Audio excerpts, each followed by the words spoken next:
Pero no solamente fueron esos avisos a Calderón entre su equipo de cómo tenían que hacerlo con cuidado, porque si no, el castigo era imaginarles un delito y meterlos a la cárcel, sino, o sea, también hubo voces que desde afuera le decían, por ejemplo, en un meeting, la periodista Lidia Cacho lo hizo, también Javier Sicilia, que ya es un personaje que al final puede ser 100% debatible, nos podríamos aventar un rato hablando de lo que ocurrió con ese movimiento de Javier Sicilia y No Más Sangre, pero en el momento cúspide de toda esa movilización a la que nos sumamos muchos, en uno de los mítines en el Zócalo de la Ciudad de México, ahí se le dijo a Calderón que también Genaro García Luna tenía nexos con el narcotráfico. O sea, fueron varias voces, pero vamos a escuchar a continuación una de la que tenemos video, que es cuando pues el actual presidente de la mesa directiva del Senado,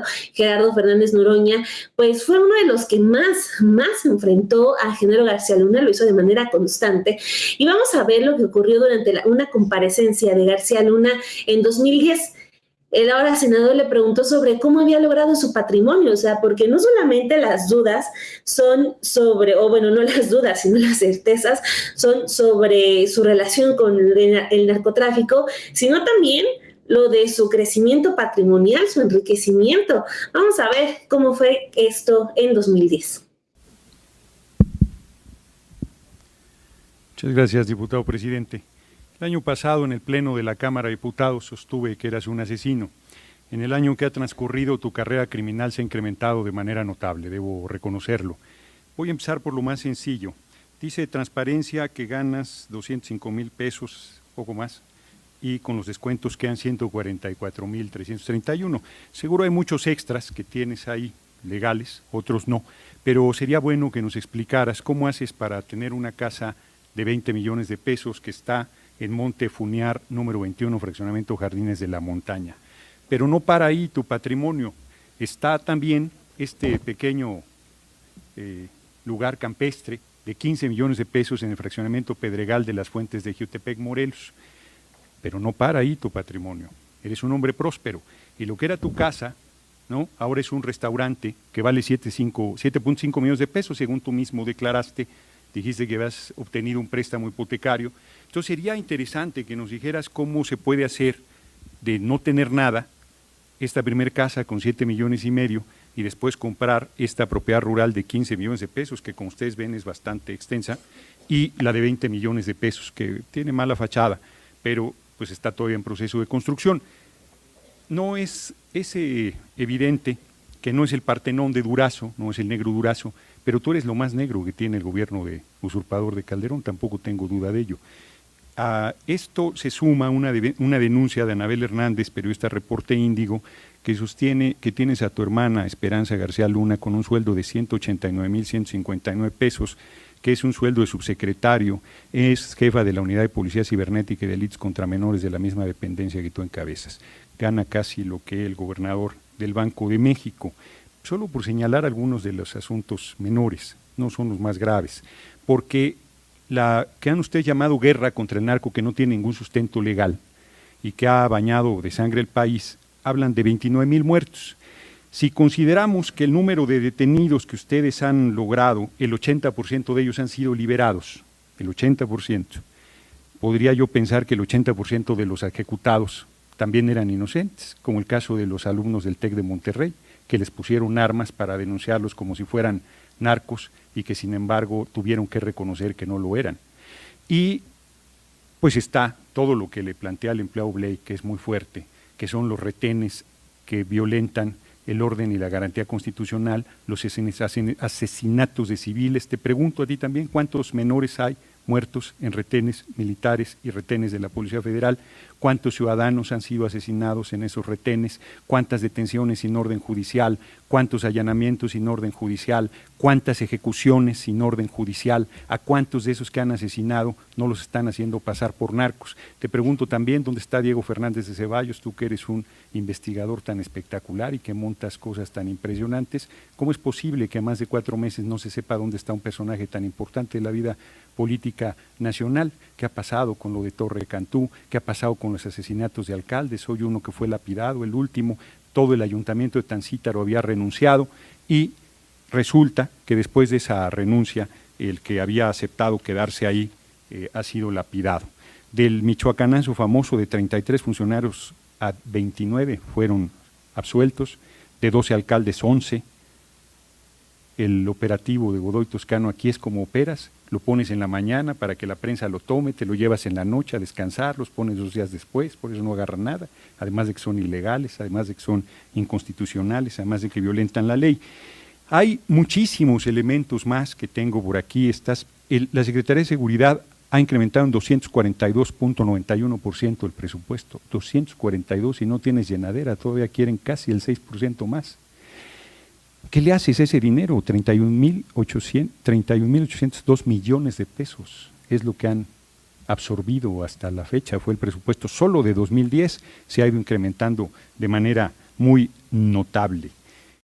Bueno, después de esto, y posteriormente García Luna respondió que su patrimonio lo había logrado trabajando y hasta ese momento dijo que llevaba alrededor de 22 años en el sector público. Estamos hablando de una comparecencia que dio en el 2010 y él dijo ya llevaba más de 2 décadas en este trabajo para la sociedad.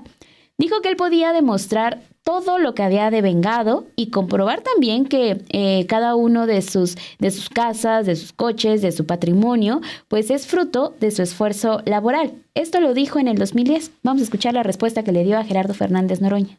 Bueno, ¿cómo lo he hecho? Pues trabajando, diputado. Llevo trabajando en el sector público 22 años.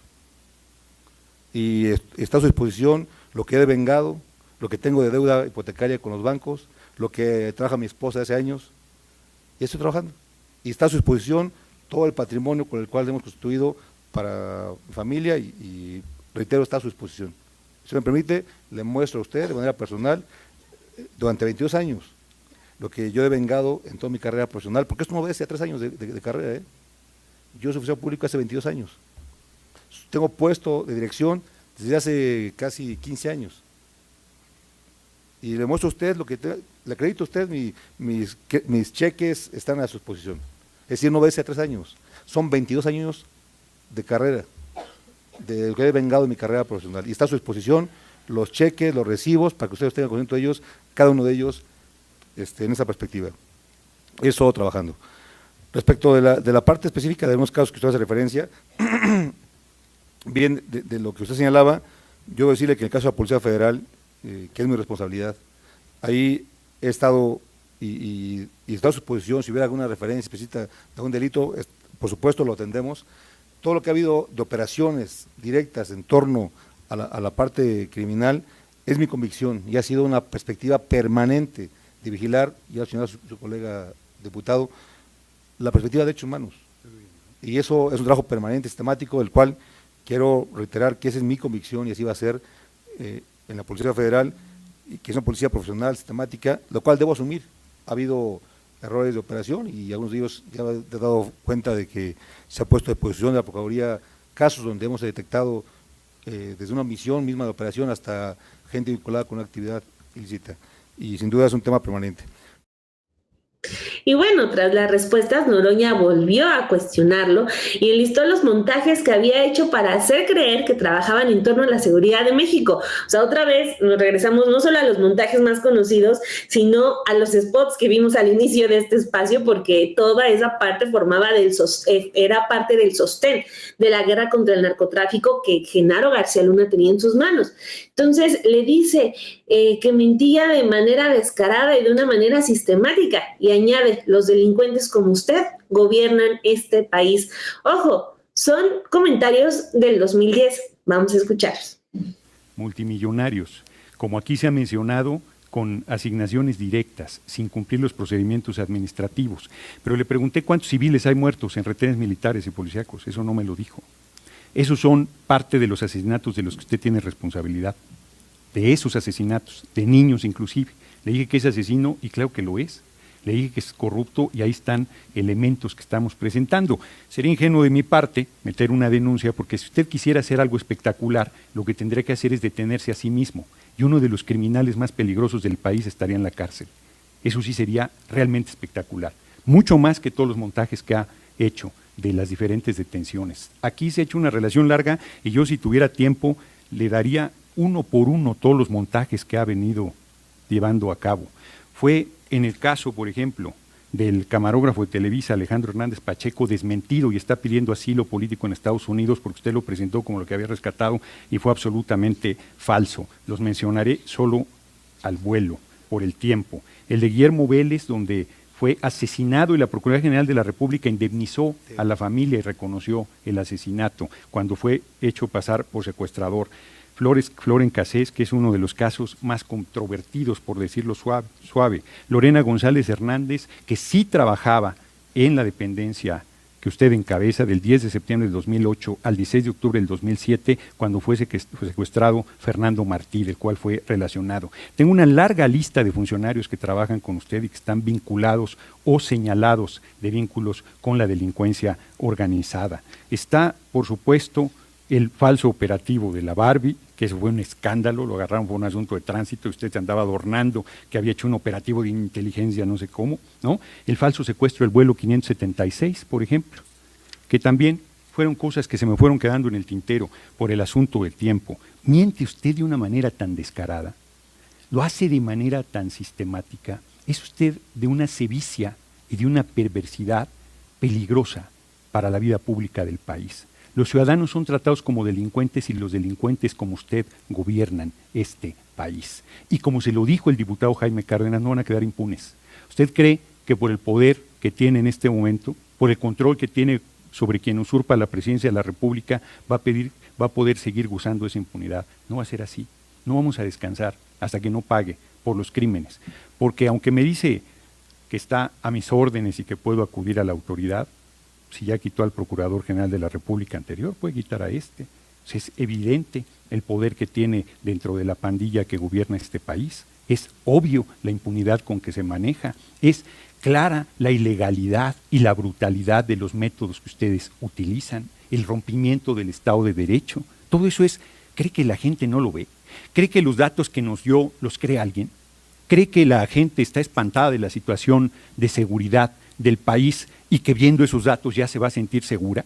El alcalde de hoy de Tancítaro, el candidato a gobernador de Tamaulipas, Torre Cantú, Diego Fernández de Ceballos, que nunca me contestó, no me contesta lo sustantivo, porque además de los asuntos de corrupción que sí tiene que aclarar, están todos los ilícitos que estamos señalando, las violaciones sistemáticas a derechos humanos, los civiles asesinados en retenes militares y policíacos, las ejecuciones, las detenciones sin orden judicial, los allanamientos, el clima de terror que han venido imponiendo en el país para desviar la atención de los problemas económicos, políticos y sociales fundamentales que hay en nuestra sociedad. La verdad es que no doy crédito que tengamos que escuchar durante horas la manera tan absolutamente cínica como plantea las respuestas a las cosas menos agudas y cómo lo fundamental no solo se queda en el tintero. Es terrible que gente como usted esté en funciones públicas y nada menos que en la de seguridad pública. George Orwell con 1984 se quedó corto. Este es un gobierno donde efectivamente todo es al revés y los mayores delincuentes están al frente de la seguridad pública. Qué tragedia para el país, pero no descansaremos hasta verlo en la cárcel, García Luna. No descansaremos hasta verlo en la cárcel, García Luna. Le termina diciendo en el 2010, estamos en el 2024 y ya está Genaro García en la cárcel con una sentencia de casi 39 años, 4 delitos vinculados con el crimen organizado, uno por mentir a las autoridades de Estados Unidos, también es que se le suma a esta condena que va a cumplir allá con las autoridades estadounidenses. Lo vemos a lo lejos, hubiéramos querido verlo aquí muy probablemente como todos ustedes, pero bueno, pues ahí está, dicen en los comentarios del chat de Café y Noticias, voz de profeta de Gerardo Fernández Noroña. Sí, ahí lo tienen. Uno que hay que reconocerlo. Muchos a lo mejor no están del todo de acuerdo siempre con Gerardo Fernández Noroña, pero fue el único que tuvo la valentía, porque ya escuchamos y tenemos testimonios de cómo quien le ponía un pero o se ponía un poco al tiro con Genaro García Luna terminaba en la cárcel, terminaba torturado.